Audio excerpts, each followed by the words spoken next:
A Christmas Carol by Charles Dickens. Stave 2, the first of the three spirits. When Scrooge awoke, it was so dark that looking out of the bed, he could scarcely distinguish the transparent window from the opaque walls of his chamber. He was endeavoring to pierce the darkness with his ferret eyes, when the chimes of a neighboring church struck the 4 quarters. So he listened for the hour. To his great astonishment, the heavy bell went on from 6 to 7, and from 7 to 8, and regularly up to 12, then stopped. 12. It was past 2 when he went to bed. The clock was wrong. An icicle must have got into the works. 12. He touched the spring of his repeater to correct this most preposterous clock. Its rapid little pulse beat 12 and stopped. "Why, it is impossible," said Scrooge, "that I can have slept through a whole day and far into another night. It isn't possible that anything has happened to the sun, and this is 12 at noon." The idea being an alarming one, he scrambled out of bed and groped his way to the window. He was obliged to rub the frost off with the sleeve of his dressing gown before he could see anything, and could see very little then. All he could make out was that it was still very foggy and extremely cold, and that there was no noise of people running to and fro, and making a great stir, as there unquestionably would have been if night had beaten off bright day and taken possession of the world. This was a great relief, because 3 days after sight of this first of exchange pay to Mr. Ebenezer Scrooge or his order, and so forth, would have become a mere United States security if there were no days to count by. Scrooge went to bed again and thought, and thought, and thought it over and over and over, and could make nothing of it. The more he thought, the more perplexed he was, and the more he endeavored not to think, the more he thought. Marley's ghost bothered him exceedingly. Every time he resolved within himself, after mature inquiry, that it was all a dream, his mind flew back again, like a strong spring released to its first position, and presented the same problem to be worked all through. Was it a dream or not? Scrooge lay in this state until the chime had gone 3 quarters more, when he remembered, on a sudden, that the ghost had warned him of a visitation when the bell tolled 1. He resolved to lie awake until the hour was past, and, considering that he could no more go to sleep than go to heaven, this was perhaps the wisest resolution in his power. The quarter was so long that he was more than once convinced he must have sunk into a doze unconsciously, and missed the clock. At length it broke upon his listening ear. Ding dong. "A quarter past," said Scrooge, counting. "Ding dong." "Half past," said Scrooge. "Ding dong." "A quarter to it," said Scrooge. "Ding dong." "The hour itself," said Scrooge triumphantly. "And nothing else." He spoke before the hour bell sounded, which it now did with a deep, dull, hollow, melancholy 1. Light flashed up in the room upon the instant, and the curtains of his bed were drawn. The curtains of his bed were drawn aside, I tell you, by a hand, not the curtains at his feet, nor the curtains at his back, but those to which his face was addressed. The curtains of his bed were drawn aside, and Scrooge, starting up into a half-recumbent attitude, found himself face to face with the unearthly visitor who drew them, as close to it as I am now to you, and I am standing in the spirit of your elbow. It was a strange figure, like a child, yet not so like a child as like an old man, viewed through some supernatural medium, which gave him the appearance of having receded from the view, and being diminished to a child's proportions. Its hair, which hung about its neck and down its back, was white as if with age, and yet the face had not a wrinkle on it, and the tenderest bloom was on the skin. The arms were very long and muscular, the hands the same, as if its hold were of uncommon strength. Its legs and feet, most delicately formed, were, like those upper members, bare. It wore a tunic of the purest white, and round its waist was bound a lustrous belt, the sheen of which was beautiful. It held a branch of fresh green holly in its hand, and, in singular contradiction of that wintry emblem, had its dress trimmed with summer flowers. But the strangest thing about it was, that from the crown of its head there sprung a bright clear jet of light, by which all this was visible, and which was doubtless the occasion of its using, in its duller moments, a great extinguisher for a cap, which it now held under its arm. Even this, though, when Scrooge looked at it with increasing steadiness, was not its strangest quality. For as its belt sparkled and glittered now in one part and now in another, and what was light one instant at another time was dark, so the figure itself fluctuated in its distinctness, being now a thing with one arm, now with one leg, now with 20 legs, now a pair of legs without a head, now a head without a body, of which dissolving parts no outline would be visible in the dense gloom wherein they melted away. And in the very wonder of this, it would be itself again, distinct and clear as ever. "Are you the spirit, sir, whose coming was foretold to me?" asked Scrooge. "I am." The voice was soft and gentle, singularly low, as if instead of being so close beside him, it were at a distance. "Who and what are you?" Scrooge demanded. "I am the ghost of Christmas past." "Long past?" inquired Scrooge, observant of its dwarfish stature. "No, your past." Perhaps Scrooge could not have told anybody why, if anybody could have asked him, but he had a special desire to see the spirit in his cap, and begged him to be covered. "What!" exclaimed the ghost. "Would you so soon put out with worldly hands the light I give? Is it not enough that you are one of those whose passions made this cap, and force me through whole trains of years to wear it low upon my brow?" Scrooge reverently disclaimed all intention to offend, or any knowledge of having wilfully bonneted the spirit at any period of his life. He then made bold to inquire what business brought him there. "Your welfare," said the ghost. Scrooge expressed himself much obliged, but could not help thinking that a night of unbroken rest would have been more conducive to that end. The spirit must have heard him thinking, for it said immediately, "Your reclamation, then. Take heed." It put out its strong hand as it spoke, and clasped him gently by the arm. "Rise, and walk with me."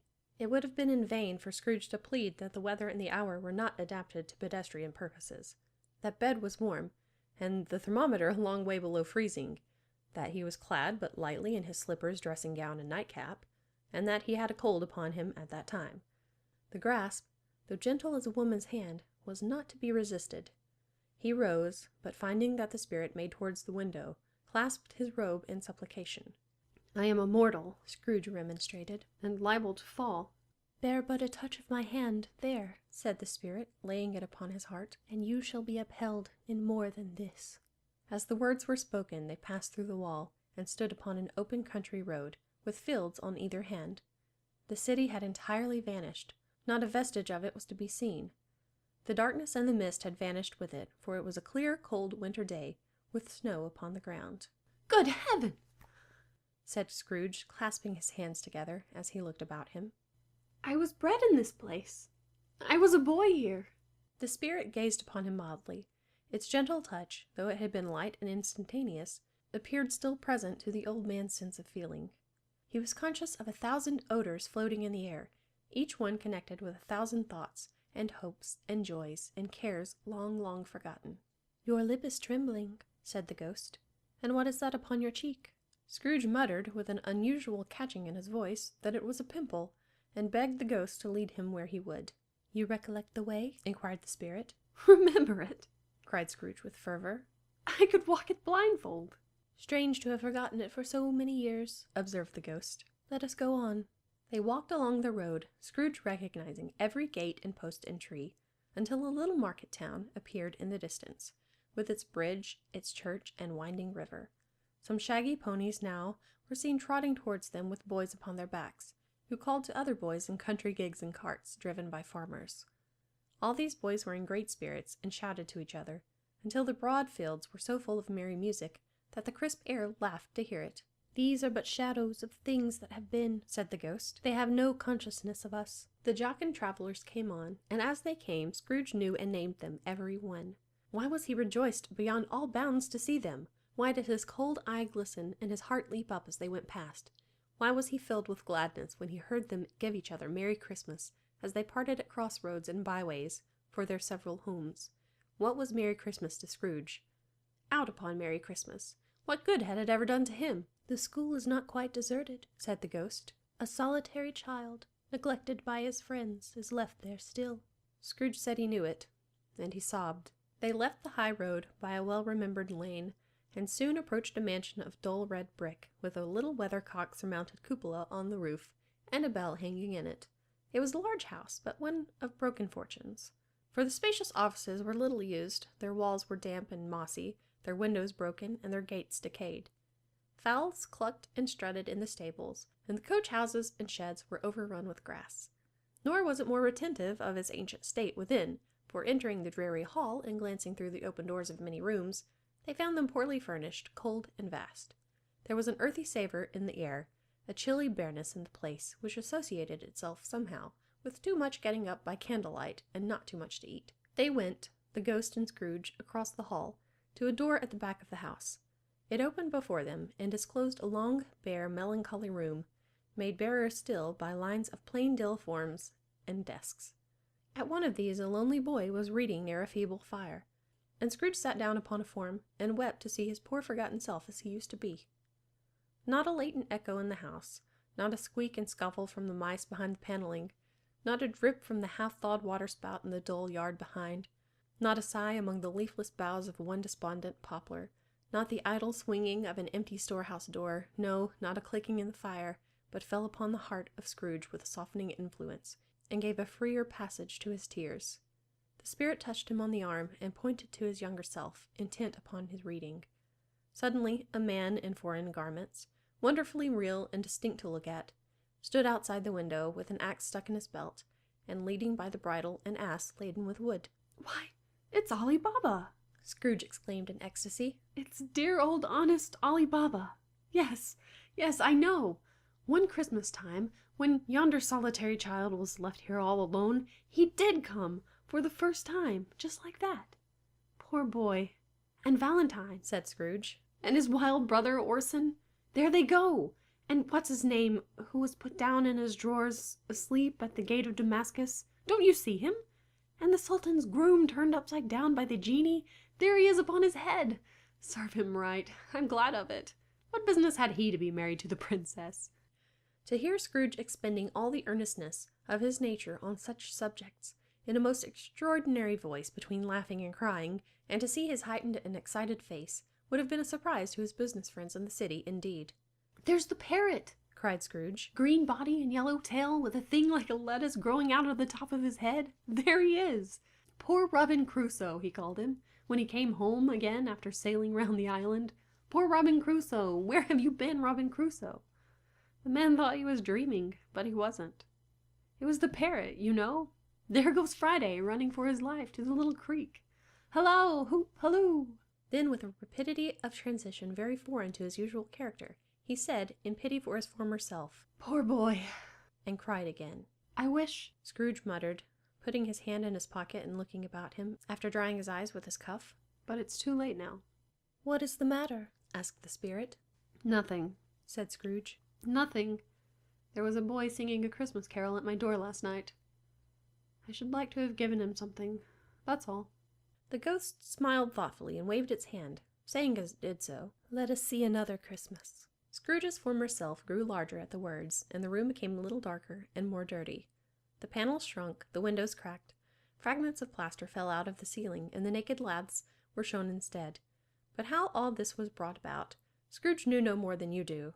He only knew that it was quite correct, that everything had happened so, that there he was, alone again, when all the other boys had gone home for the jolly holidays. He was not reading now, but walking up and down despairingly.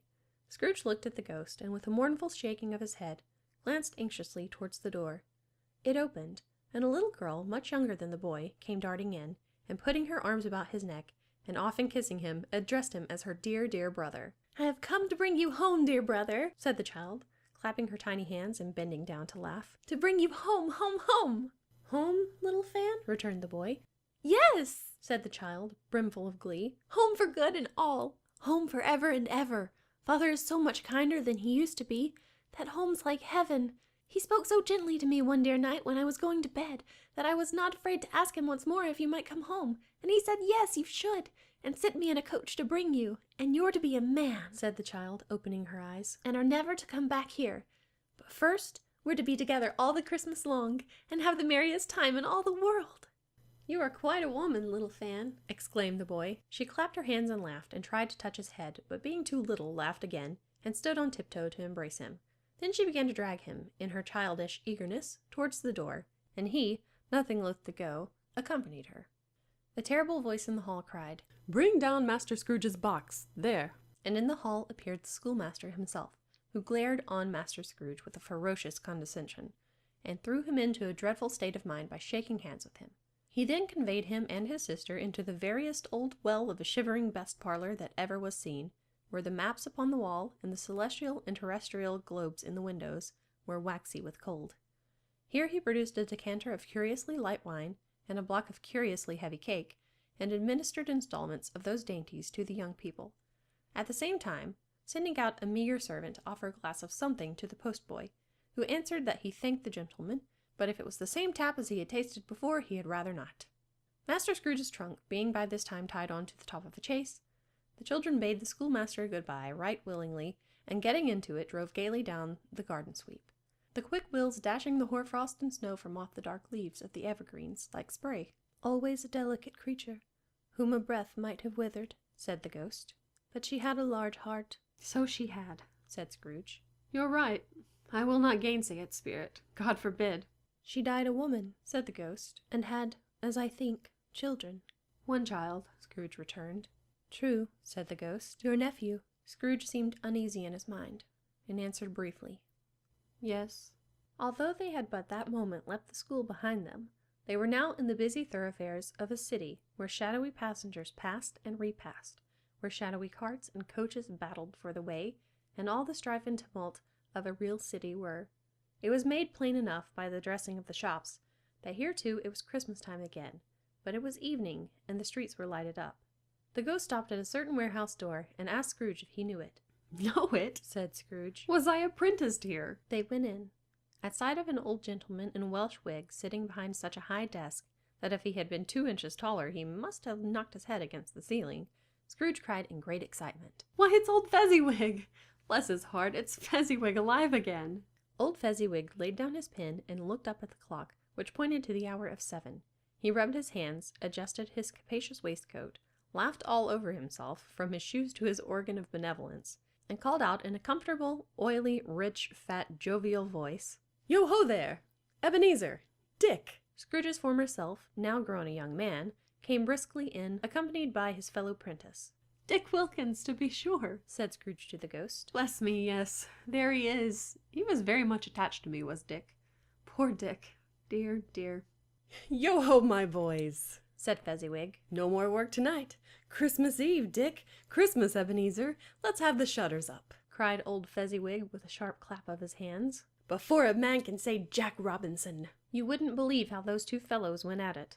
They charged into the street with the shutters, 1, 2, 3, had 'em up in their places, 4, 5, 6, barred 'em and pinned 'em, 7, 8, 9, and came back before you could have got to 12 panting like racehorses. "Hilly-ho!" cried old Fezziwig, skipping down from the high desk with wonderful agility. "Clear away, my lads, and let's have lots of room here. Hilly-ho, Dick! Cheer up, Ebenezer!" Clear away! There was nothing they wouldn't have cleared away, or couldn't have cleared away, with old Fezziwig looking on.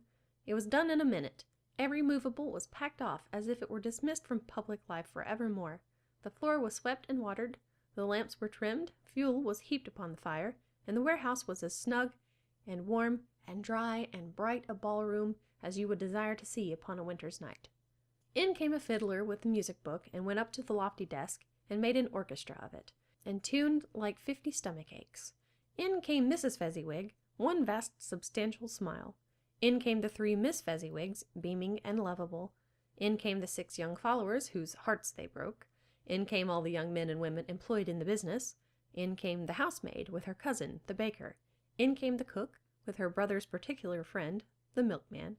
In came the boy from over the way, who was suspected of not having board enough from his master, trying to hide himself behind the girl from next door but one, who was proved to have had her ears pulled by her mistress.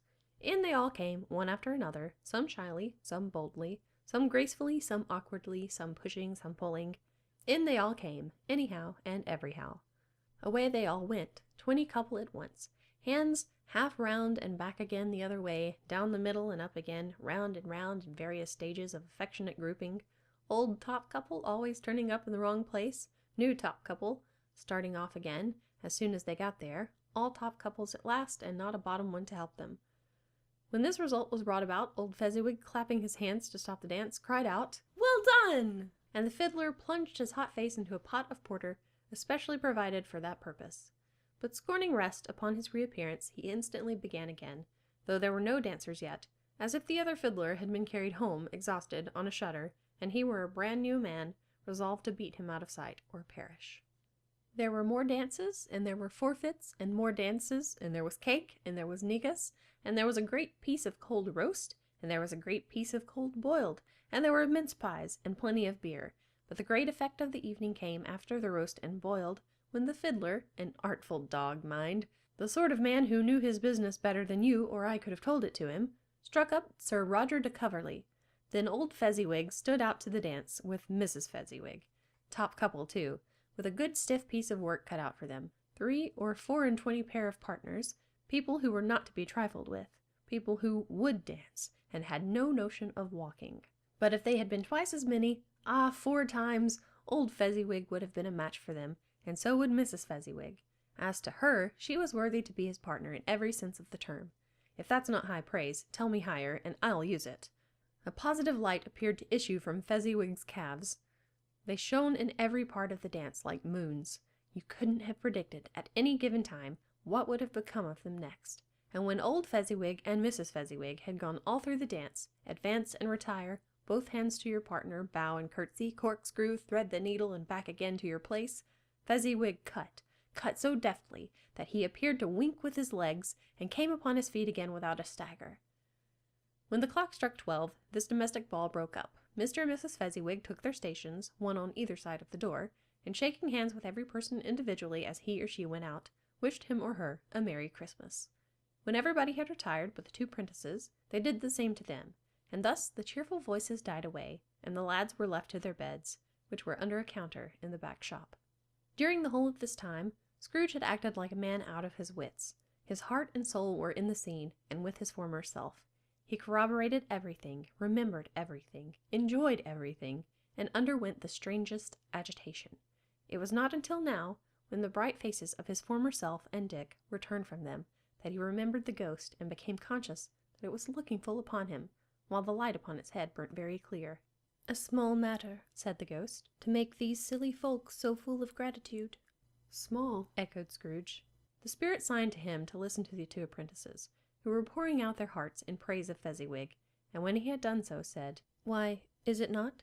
He has spent but a few pounds of your mortal money, 3 or 4 perhaps. Is that so much that he deserves this praise?" "It isn't that," said Scrooge, heated by the remark, and speaking unconsciously like his former, not his latter self. "It isn't that, Spirit. He has the power to render us happy or unhappy, to make our service light or burdensome, a pleasure or a toil. Say that his power lies in words and looks, in things so slight and insignificant that it is impossible to add and count them up. What then? The happiness he gives is quite as great as if it cost a fortune." He felt the spirit's glance, and stopped. "What is the matter?" asked the ghost. "Nothing particular," said Scrooge. "Something, I think," the ghost insisted. "No," said Scrooge. "No, I should like to be able to say a word or two to my clerk just now. That's all." His former self turned down the lamps as he gave utterance to the wish, and Scrooge and the ghost again stood side by side in the open air. "My time grows short," observed the spirit. "Quick." This was not addressed to Scrooge, or to any whom he could see, but it produced an immediate effect. For again Scrooge saw himself. He was older now, a man in the prime of life. His face had not the harsh and rigid lines of later years, but it had begun to wear the signs of care and avarice. There was an eager, greedy, restless motion in the eye, which showed the passion that had taken root, and where the shadow of the growing tree would fall. He was not alone, but sat by the side of a fair young girl in a mourning dress, in whose eyes there were tears, which sparkled in the light that shone out of the ghost of Christmas past. "It matters little," she said softly. "To you, very little. Another idol has displaced me, and if it can cheer and comfort you in time to come, as I would have tried to do, I have no just cause to grieve." "What idol has displaced you?" he rejoined. "A golden one." "This is the even-handed dealing of the world," he said. "There is nothing on which it is so hard as poverty, and there is nothing it professes to condemn with such severity as the pursuit of wealth." "You fear the world too much," she answered gently. "All your other hopes have merged into the hope of being beyond the chance of its sordid reproach. I have seen your nobler aspirations fall off one by one, until the master passion, gain, engrosses you. Have I not?" "What then?" he retorted. "Even if I have grown so much wiser, what then? I am not changed towards you." She shook her head. Am I? Our contract is an old one. It was made when we were both poor and content to be so, until, in good season, we could improve our worldly fortune by our patient industry. You are changed. When it was made, you were another man. I was a boy, he said impatiently. Your own feeling tells you that you are not what you are, she returned. I am. That which promised happiness when we were one in heart is fraught with misery now that we are two. How often and how keenly I have thought of this, I will not say. It is enough that I have thought of it, and can release you. Have I ever sought release? In words, no, never. In what, then? In a changed nature, in an altered spirit, in another atmosphere of life, another hope as its great end, in everything that made my love of any worth or value in your sight. If this had never been between us, said the girl, looking mildly, but with steadiness, upon him. Tell me, would you seek me out and try to win me now? No. He seemed to yield to the justice of this supposition, in spite of himself, but he said with a struggle, You think not? I would gladly think otherwise if I could, she answered. Heaven knows, when I have learned a truth like this, I know how strong and irresistible it must be. But if you were free today, tomorrow, yesterday, can even I believe that you would choose a dowerless girl? You who, in your very confidence with her, weigh everything by gain. Or, choosing her, if for a moment you were false enough to your one guiding principle to do so, do I not know that your repentance and regret would surely follow? I do, and I release you, with a full heart, for the love of him you once were. He was about to speak, but with her head turned from him, she resumed. You may, the memory of what is past half makes me hope you will, have pain in this, a very, very brief time, and you will dismiss the recollection of it, gladly, as an unprofitable dream, from which it happened well that you awoke. May you be happy in the life you have chosen. She left him, and they parted. Spirit, said Scrooge, show me no more. Conduct me home. Why do you delight to torture me? One shadow more, exclaimed the ghost. No more, cried Scrooge. No more. I don't wish to see it. Show me no more. But the relentless ghost pinioned him in both his arms and forced him to observe what happened next. They were in another scene and place, a room not very large or handsome, but full of comfort. Near to the winter fire sat a beautiful young girl, so like that last that Scrooge believed it was the same, until he saw her, now a comely matron, sitting opposite her daughter. The noise in this room was perfectly tumultuous, for there were more children there than Scrooge in his agitated state of mind could count, and, unlike the celebrated herd in the poem, there were not 40 children conducting themselves like one, but every child was conducting itself like 40. The consequences were uproarious beyond belief, but no one seemed to care. On the contrary, the mother and daughter laughed heartily, and enjoyed it very much, and the latter, soon beginning to mingle in the sports, got pillaged by the young brigands most ruthlessly. What would I not have given to be one of them?